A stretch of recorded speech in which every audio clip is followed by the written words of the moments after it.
नमस्कार। खबर जिंदगी में आपका स्वागत है। मैं हूं आपके साथ संदीपक कुमार। आज हमारे साथ जो शख्स मौजूद हैं वो किसी परिचय के मोहताज नहीं है। चिकित्सा के क्षेत्र में उन्होंने अपना जीवन शुरू किया और आज वो केंद्र सरकार में मंत्री हैं।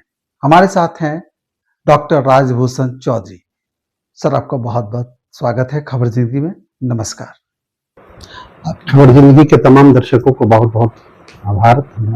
देखिए, आपने अपने प्रोफेशन की जहां से शुरुआत की थी चिकित्सक के तौर पर, आपने समस्तीपुर, रोसड़ा, बेगूसराय में अपनी सेवाएं दी, जहां आपने आर्मी, दिव्यांग, गरीब और जो नीडी हैं उनकी सेवा आपने मुफ्त में की। चुनाव लड़ने के वक्त ये विनम्रता या ये किया हुआ कार्य कैसे सहयोग किया आपको? देखिए, कोई भी सकारात्मक काम जो कोई भी व्यक्ति करता है कहीं भी, और उसकी जो इमेज बनती है तो कहीं ना कहीं वो इमेज प्रभावित करता है। और हमारे रोसड़ा, समस्तीपुर, बेगूसराय के जो भी लोग हमसे जुड़े हुए थे उन लोगों का काफ़ी योगदान रहा। मुजफ्फरपुर में इतने बड़े मार्जिन से जीतने में जिन लोगों से एक वोट भी प्रभावित हो सकता था वो लोग आकर के मेरे लिए प्रचार किए, लोगों ने प्रयास किया, लोगों को रिक्वेस्ट किया और इस तरह से हमारी जीत हुई। क्योंकि खुद आप एक चिकित्सक हैं, तो मुजफ्फरपुर चिकित्सा के क्षेत्र में कैसे बेहतर कर सकता है, जबकि मुजफ्फरपुर में एक मेडिकल कॉलेज एसकेएमसीएच के नाम से है और वहाँ की चिकित्सीय व्यवस्था किसी से छुपी नहीं है। देखिए, मुजफ्फरपुर में ओवरऑल कहें तो हेल्थ का इंफ्रास्ट्रक्चर ठीक है। एसकेएमसीएच मेडिकल कॉलेज है, एक दूसरा भी medical college, private medical college भी है, एक आध मेडिकल कॉलेज और भी बन रहे हैं, पाइपलाइन में है। तो अभी कैंसर इंस्टीट्यूट भी खुल गया है यहाँ पर। तो ओवरऑल कहें तो बेहतर है, लेकिन कुछ इंफ्रास्ट्रक्चर का कमी है, जिस इंफ्रास्ट्रक्चर के लिए हम लगातार प्रयास कर रहे हैं। और सरकार की तरफ से भारतीय जनता पार्टी और एनडीए की सरकार ने काफ़ी कुछ मुजफ्फरपुर को देने का काम किया है।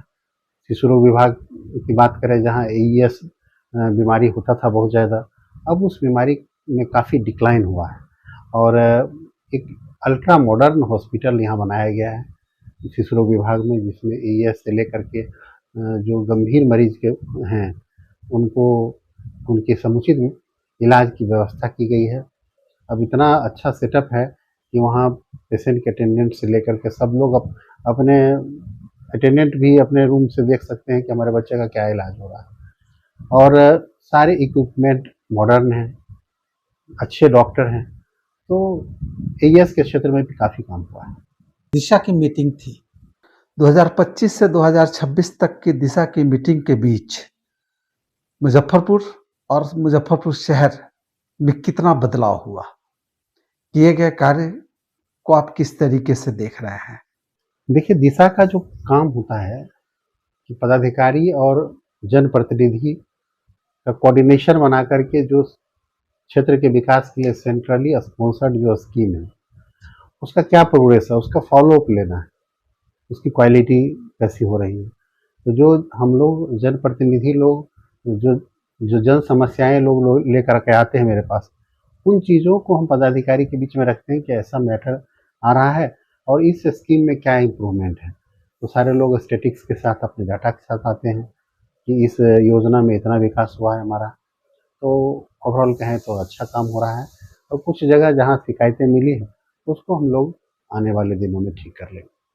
स्मार्ट सिटी का काम अभी चल रहा है या खत्म हो चुका है? स्मार्ट सिटी का लगभग काम कंप्लीट हो गया है और हम लोग प्रयास कर रहे हैं कि मुजफ्फरपुर के शहरी क्षेत्र के विकास के लिए और भी कोई योजना से जो भी कर सकें हम लोग, क्योंकि मुजफ्फरपुर नगर निगम का भी एक अच्छा खासा बजट है, तो उसके तहत हम लोग और भी करवाने का काम प्रयास करेंगे। स्मार्ट सिटी परियोजना के अंतर्गत सीवर लाइन, बस स्टैंड और शहर में नजर रखने के लिए कैमरे लगाए गए, लेकिन वो फलीभूत होता हुआ नहीं दिख रहा है। ये शहर की गोल्डन योजना कैसे बेहतर हो पाएगी? देखिए नगर निगम की योजना से, नगर निगम के फंड से हम लोग प्रयास कर रहे हैं कि जो काम बचा हुआ है जिस क्षेत्र में, ऐसे भी स्मार्ट सिटी का काम कुछ ही वार्ड के लिए था। तो जो रेस्ट ऑफ द वार्ड हैं, जहाँ पर स्मार्ट सिटी का काम नहीं दिया गया था, तो वैसे क्षेत्र के विकास के लिए नगर निगम के अपने फंड से, कुछ एमपी के फंड से, कुछ लोकल जो एमएलए हैं, उनके फंड से उन क्षेत्र का डेवलपमेंट होगा। केंद्रीय कैबिनेट में आप स्वतंत्र राज्य मंत्री जल शक्ति मंत्रालय के हैं। इसके लिए इसमें दो काम जो हैं वो सबसे महत्वपूर्ण है, नल जल योजना और गंगा की सफाई। क्या गंगा की सफाई पूरी हो चुकी है या अब भी कुछ बाकी है? देखिए ये जहाँ तक क्लीनिंग का सवाल है किसी रिवर का, तो वो सतत चलने वाला प्रक्रिया है और इसमें हमारी सरकार ने प्रधानमंत्री जी के मार्गदर्शन में और केंद्रीय हमारे जो कैबिनेट मिनिस्टर हैं आदरणीय सी आर पाटिल जी के नेतृत्व में हम लोग ज़्यादा से ज़्यादा एसटीपी निर्माण पर फोकस कर रहे हैं। बहुत सारे स्टेट हैं जहाँ पर एसटीपी निर्माण का काम हो गया है। कुछ जगह जहाँ लैंड एक्विजिशन से लेकर के और भी बहुत सारी समस्याएं थी, जैसे बंगाल में उस समय की तत्कालीन जो टीएमसी की सरकार थी वो कोऑपरेट नहीं कर रही थी। तो अब जब सरकार परिवर्तन हुआ है तो निश्चित रूप से हम लोग जो स्ट्रेच रिवर स्ट्रेच जो जिसमें प्रॉब्लम था उन सारे चीज़ों को भी ठीक कर लेंगे। लेकिन ओवरऑल बात करें तो नमामि गंगे का जो इम्पैक्ट है वो रिवर क्लीनिंग पर, गंगा की सफाई में काफ़ी पड़ा है और इसीलिए जो बहुत सारे एक्वेटिक जीव्स हैं, एनिमल्स हैं, कुछ मछलियाँ हैं, डॉल्फिन है, घड़ियाल है, जो विलुप्त हो गया था, जो कछुआ विलुप्त हो गया था, वो सब फिर अपस्ट्रीम डाउन स्ट्रीम में आना शुरू हो गया। तो ये इंडिकेट करता है कि गंगा की सफाई हुई है। प्रधानमंत्री मोदी ने लोगों से अपील की अगले 1 साल तक सोना ना खरीदें, जबकि शादियों में सोना आभूषण देने की एक परंपरा है। इसे आप कैसे देखते हैं? देखिए प्रधानमंत्री जी कोई भी बात बोलते हैं तो बहुत सोच समझ करके देश जब भी जियो पॉलिटिकल सिचुएशन क्या है, हमारा जो फॉरेन रिजर्व है उसको देखते हुए बात करते हैं। हमारा जो फॉरेन करेंसी है वो विदेश नहीं जाए, क्योंकि हम अगर इंपोर्ट करते हैं गोल्ड को तो ज़्यादा से ज़्यादा हमारा करेंसी खर्च होगा। तो उन सारे चीज़ों को अभी हम सब नागरिकों का कर्तव्य बनता है कि प्रधानमंत्री जी जब बात करते हैं, जो मार्गदर्शन देते हैं, उसको फॉलो करें हम लोग, उनके बताए हुए रास्ते पर चलें, तभी तो देश मजबूत होगा। बिहार में अभी भी रोजगार की बहुत बड़ी समस्या है। ऑपरेशन सिंदूर के वक्त राष्ट्र हित की बात होने लगी, लेकिन बिहार के युवा ये कहते नजर आए कि रोजगार नहीं मिल रहा। रोजगार के लिए केंद्र सरकार के द्वारा कौन कौन से कार्य किए जा रहे हैं, उसको कैसे व्यवस्थित किया जाए कि हर व्यक्ति, ठीक है पैसे कम ज़्यादा हो सकते हैं लेकिन रोजगार ऑलमोस्ट सबके पास है।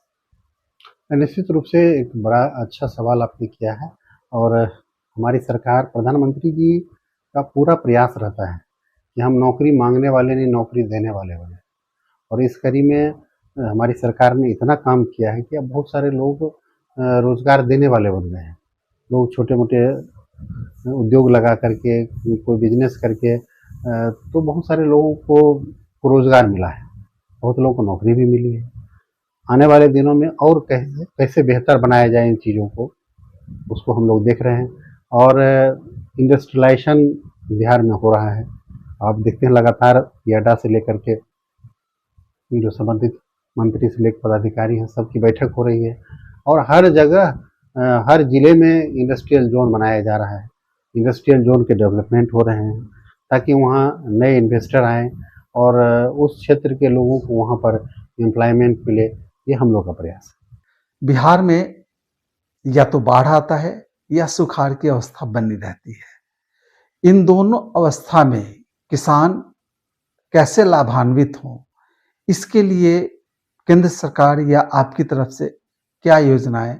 और निश्चित रूप से बिहार चूँकि दोनों समस्या, एक्सेस वाटर के कारण बाढ़ से जूझता है और जहाँ पानी की कमी होती है तो वहाँ पर सुखाड़ से भी लड़ना पड़ता है। तो वैसे चीज़ों को सॉर्ट आउट करने के लिए हमारी सरकार ने रिवर इंटरलिंकिंग का प्रोजेक्ट, देश में 3-4 जगह ऐसे हैं जहाँ ये प्रोजेक्ट चल रहा है, और उस कड़ी में बिहार में भी कोसी और मैची रिवर को इंटरलिंकिंग किया जा रहा है। कोसी नदी से वेस्टर्न कैनाल के माध्यम से लगभग लाखों एकड़ भूमि को इरिगेशन उपलब्ध कराया जा रहा है। जो सरप्लस पानी जो बाढ़ का कारण बनता था, उस वाटर को हम डाइवर्ट करके हम इरिगेशन में यूज़ कर रहे हैं।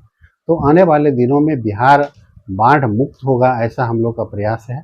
और बहुत सारे मुजफ्फरपुर में भी बागमती नदी के जो इम्बैंकमेंट का काम किया जा रहा है, उसके जो टॉप हैं उसको ब्लैक टॉपिंग किया जा रहा है। तो इस तरह से जो रिवर का जो किनारा है, नदी का किनारा है, उसको ये स्ट्रेंथनिंग किया जा रहा है ताकि बाढ़ की स्थिति ना हो, और काफ़ी कुछ किया जा रहा है इस क्षेत्र में। कॉकरोच जनता पार्टी, इसको किस तरीके से देखते हैं आप? देखिए, कुछ लोग देश में एक माहौल ख़राब करना चाह रहे हैं। जिस तरह से नेपाल में जिस तरह से कुछ जगह माहौल बनता है, तो कुछ लोगों का काम ही है कि देश अगर स्मूथली चल रहा है, विकास कर रहा है, तो इसमें न्यूसेंस क्रिएट करना, लोगों को दिग्भ्रमित करना, लोगों को डाइवर्ट करके और देश का माहौल ख़राब करना। और देश की जनता समझती है, देश के युवा समझता है कि जिस तरह से प्रधानमंत्री जी के नेतृत्व में देश विकास कर रहा है, चाहे आप किसी भी पैरामीटर, किसी भी सेक्टर में बात करेंगे, तो आपको लगेगा कि देश ने काफ़ी प्रगति किया है। रही बात, ये सतत चलने वाला प्रक्रिया है कि कोई एक दिन नहीं है कि यहाँ तक आप चले आए तो उसके बाद आप रुक जाएंगे। हर रोज काम करना पड़ता है। तो निश्चित रूप से जो पहले की जो स्थिति थी, कंपेरेटिवली बात करें हम, तो उसमें काफ़ी इम्प्रूवमेंट हुआ है, चाहे वो रक्षा के क्षेत्र में हो, चाहे आप रोड NHI के द्वारा बनाया गया हो, हाईवे हो, एक्सप्रेस वे हो, गांव का रोड हो, हर क्षेत्र में आप अपने आप को देखेंगे तो आपको लगेगा कि नहीं, कितना परिवर्तन हुआ। चाहे बिजली के क्षेत्र की बात करें हम, क्या स्थिति थी 2005 से पहले बिजली का? 900 मेगावाट बिजली मात्र बिहार में प्रोडक्शन होता था, और बहुत कम संख्या में कंज्यूमर भी थे। कंज्यूमर बन के भी क्या करते, बिजली प्रोडक्शन ही नहीं था आपके पास। लेकिन आज बिहार में लगभग 23 से 24 घंटा बिजली ग्रामीण क्षेत्रों में भी रह रहा है। तो इस तरह से आप बात करेंगे, हॉस्पिटल की क्या स्थिति थी? हॉस्पिटल के बेड पर कुत्ता बैठा करता था, कोई आदमी नहीं जाता था। पूरे महीने में 10-20 मरीज वो अगर दिखाने चला गया तो बहुत है। आज हॉस्पिटल में पैर रखने का जगह नहीं है। तो ये जो परिवर्तन हुआ है, लोगों का जो विश्वास हमारी सरकार के प्रति, हमारी व्यवस्था के प्रति बढ़ा है, आप इस बात को समझ सकते, सकारात्मक रूप में समझ सकते हैं कि कितना परिवर्तन हुआ है। पहले लोग सरकारी अस्पताल में दिखाने नहीं जाते थे। महिलाओं को संसद में 33% का प्रतिनिधित्व या आरक्षण कब तक मिलने की संभावना है, कब मिलेगा? देखिए, हमारी सरकार ने प्रयास किया कि 33% रिजर्वेशन, और हम लोगों ने बिल भी लाया था, जो हमारे वुमेन एम्पावरमेंट के लिए सबसे बड़ा कदम प्रधानमंत्री जी ने जो उठाया। और मुझे याद है कि हम लोग बहुत देर तक बहस में रहे थे, लेकिन विपक्ष की मंशा महिलाओं के प्रति अच्छी नहीं है। कांग्रेस और उसके जो एलाइज पार्टनर हैं, उनका सोच जो है वो महिलाओं के प्रति, हमारी मातृशक्ति के प्रति अच्छी नहीं है। उनको लगता है कि महिलाएं जो है वो भारतीय जनता पार्टी के वोटर हैं, और इसीलिए ये लोग जो है उस बिल को गिराने का काम किया। और आने वाले दिनों में जब हम पूर्ण इस तरह के स्थिति में होंगे कि हम राज्यसभा और लोकसभा दोनों में ये बिल पास करवा पाएँ, तो निश्चित रूप से हम लगातार प्रयास करेंगे कि हम अपनी मातृशक्ति का वो सम्मान दे सकें, उनको एक अच्छी ज़िंदगी दे सकें, उनको एम्पावर कर सकें। सर, आपने मुजफ्फरपुर, बिहार, देश, युवा, रोजगार, गंगा नदी, स्मार्ट सिटी, सब पर आपने बेबाक राय रखी। इसके लिए आपका बहुत बहुत धन्यवाद। नमस्कार। नमस्कार आपको भी। तो ये थे मुजफ्फरपुर के सांसद सह जल शक्ति मंत्रालय के राज्य मंत्री डॉक्टर राजभूषण चौधरी। इन्होंने हर सवाल पे अपनी बेबाक राय रखें। आगे हम किसी और शख्स से आपको मिलवाएंगे। तब तक के लिए धन्यवाद। नमस्कार।